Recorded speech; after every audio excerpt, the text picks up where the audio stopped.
নমস্কার, আপনারা দেখছেন চ্যানেল এবিসি। আমি বিজয়, আর প্রত্যেক দিনকার মতো আপনাদের সামনে উপস্থিত হয়ে গেছি। আজকে আমি আপনাদের সঙ্গে এখন আলোচনা করব, আপনার সন্তানের সঙ্গে আপনার সম্পর্ক যদি ভালো না থাকে এবং সন্তানের ব্যবহার যদি আপনাদের প্রতি ঠিক নেই, এমন ক্ষেত্রে আপনাদের কি করণীয়, কি উপায় করবেন যার মাধ্যম দিয়ে সন্তানের সঙ্গে সম্পর্কের উন্নতি হতে দেখা যেতে পারে। দেখুন, সবার প্রথমে এটা জানুন, যদি জন্মকুষ্ঠিতে বৃহস্পতি অশুভ হয়ে থাকে এবং বৃহস্পতি খারাপ হয়ে থাকে, তাহলে এরকম ধরনের পরিস্থিতি আসতে দেখা যায় যে সন্তানের সঙ্গে সম্পর্ক খারাপ হতে পারে। সন্তানের সঙ্গে সম্পর্ক তখনই খারাপ হয় যখন জন্মকুষ্ঠিতে বৃহস্পতি অশুভ রয়েছে, বৃহস্পতি দুর্বল রয়েছে। এমন ক্ষেত্রে যদি আপনার জন্মকুষ্ঠিতে বৃহস্পতি দুর্বল থাকার পাশাপাশি যদি পঞ্চম যে ভাবটি আছে সেই ভাবটিও আপনাদের ক্ষেত্রে দুর্বল হয়ে গেছে, সেই ভাবটিও আপনাদের ক্ষেত্রে খারাপ হয়ে রয়েছে, তাহলে সন্তানের ব্যবহারের কারণে যে সমস্যা তা বৃদ্ধি পেতে আপনারা দেখতে পাবেন। সন্তানের ব্যবহার আপনার প্রতি ভালো হবে না, সন্তানের সঙ্গে মতবিরোধ, ঝঞ্ঝাট, সমস্যা ক্রমাগত বৃদ্ধি পাবে। এই কারণে বৃহস্পতিকে এবং পঞ্চম ভাবকে মজবুত করে আপনারা আপনাদের সন্তানের সঙ্গে সম্পর্কের উন্নতি করতে পারেন এবং সন্তানের ব্যবহারের মধ্যে পরিবর্তন আনতেও সক্ষম হতে পারেন। এমন ক্ষেত্রে আপনারা কি করবেন? এক্ষেত্রে দুটি উপায় অবশ্যই করা উচিত। কি উপায়? দেখুন, প্রথমত হচ্ছে, যদি দেখছেন যে সন্তানের সঙ্গে সম্পর্ক খারাপ হচ্ছে, সন্তানের সঙ্গে কোনো বিষয়ই আপনার বনছে না, আপনার কোনো কথা সে শুনতে চাইছে না, আপনি একটা কথা বলছেন, সে আপনার কথা মানছে না, সে উল্টো দিকে চলে যাচ্ছে, এমন ক্ষেত্রে আপনারা কি করবেন? দেখুন, তামার ঘটিতে হতে পারে সামান্য জল নিয়ে তার মধ্যে সামান্য গুঁড়ো হলুদ মিশ্রণ করে প্রত্যেক দিন সকালবেলা সূর্য উদয়ের 1 ঘন্টার মধ্যে ভগবান সূর্যদেবকে জল অর্ঘ্য দিন। প্রতিদিন করুন এমনটি। সূর্য উদয়ের 1 ঘন্টার মধ্যে কিন্তু আপনাকে জলার্ঘ্য দিতে হবে। অতিরিক্ত বেলা করে জলার্ঘ্য দিলে কিন্তু তার ফায়দা আপনারা মিলতে দেখতে পাবেন না। এবং এরপরে সেখানে বসে পূর্বমুখী হয়ে বসে 108 বার গায়ত্রী মন্ত্রের জপ করতে থাকুন এবং প্রার্থনা করুন। এই প্রক্রিয়া যদি আপনারা ক্রমাগত করতে থাকছেন, ক্রমাগত করে যাচ্ছেন, মন্ত্র জপ করে যাচ্ছেন, এতে সন্তানের সঙ্গে আপনার যে খারাপ সম্পর্ক তা ধীরে ধীরে ভালো হতে দেখতে পাবেন।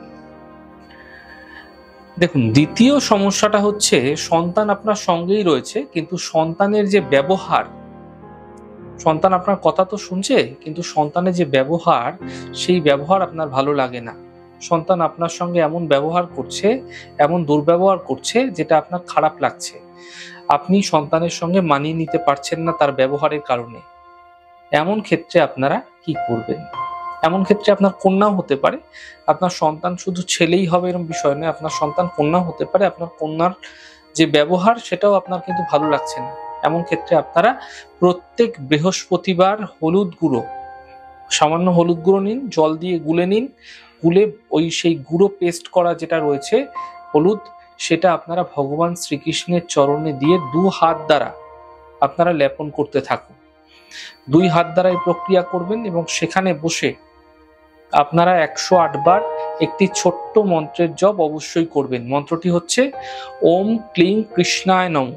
এই ছোট্ট মন্ত্রের জপ যদি আপনারা করে যাচ্ছেন প্রত্যেক দিন 1 মালা করে এবং প্রত্যেক বৃহস্পতিবার শ্রীকৃষ্ণের চরণে হলুদ অর্পণ করছেন, হলুদ মিশ্রণ করে অর্পণ করছেন, এতে আপনাদের সন্তানের যে ব্যবহার তা ধীরে ধীরে ঠিক হতে দেখতে পাবেন এবং আপনার সন্তানের মধ্যে একটা মানসিক পরিবর্তনও লক্ষ্য করতে পারবেন। প্রার্থনাও আপনাকে করে যেতে হবে।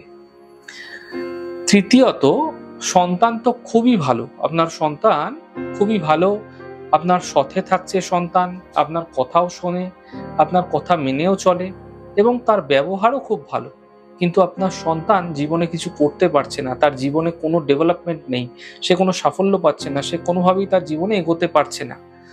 এরকম ক্ষেত্রে আপনি আপনার সন্তানের কল্যাণ চাইছেন, সাফল্য চাইছেন। এরকম ক্ষেত্রে যে কোনো বৃহস্পতিবার দিন ভগবান শিবের উদ্দেশ্যে কিন্তু আপনাদের হলুদ ফুল অর্পণ করতে হবে। আপনারা শিবলিঙ্গে কোনো কাছাকাছি নিকটবর্তী কোনো মন্দির থাকলে সেখানে আপনারা সেই শিবলিঙ্গে হলুদ ফুল অর্পণ করতে পারেন এবং তারপরে বিল্বপত্র সহযোগে জল অর্পণ করতে পারেন এবং একই সাথে নমঃ শিবায় মন্ত্রের জপ করতে পারেন একমালা অর্থাৎ 108 বার করে। যদি একান্তই সম্ভব না হচ্ছে কোনো মন্দিরে গিয়ে করা, তাহলে নিজের বাড়িতে শিবলিঙ্গ থাকলে সেই শিবলিঙ্গে এই প্রক্রিয়া একইভাবে করতে পারেন। এই প্রক্রিয়া করার পর আপনারা দেখবেন ক্রমাগত ধীরে ধীরে আপনার সন্তানের মধ্যে একটা উন্নতি আপনারা দেখতে পাবেন। এই প্রক্রিয়া আপনাকে ক্রমাগত করে যেতে হবে বেশ কিছু সময়কাল ধরে। এই প্রক্রিয়াগুলো করুন, আপনার সন্তানের মধ্যে বিভিন্ন ধরনের পরিবর্তন আপনারা লক্ষ্য করতে পারবেন। আমাদের এই ছোট ছোট আলোচনাগুলো আপনাদের কিরকম লাগছে অবশ্যই লিখে জানাবেন। যদি ভালো লেগে থাকে সেক্ষেত্রে লাইক করতে, কমেন্ট করতে, সাবস্ক্রাইব করতে এবং শেয়ার করতে বন্ধুদের সঙ্গে ভুলবেন না। অনেক ভালো, সুন্দর, সুস্থ থাকুন। আগামী পর্বে দেখা হবে। নমস্কার।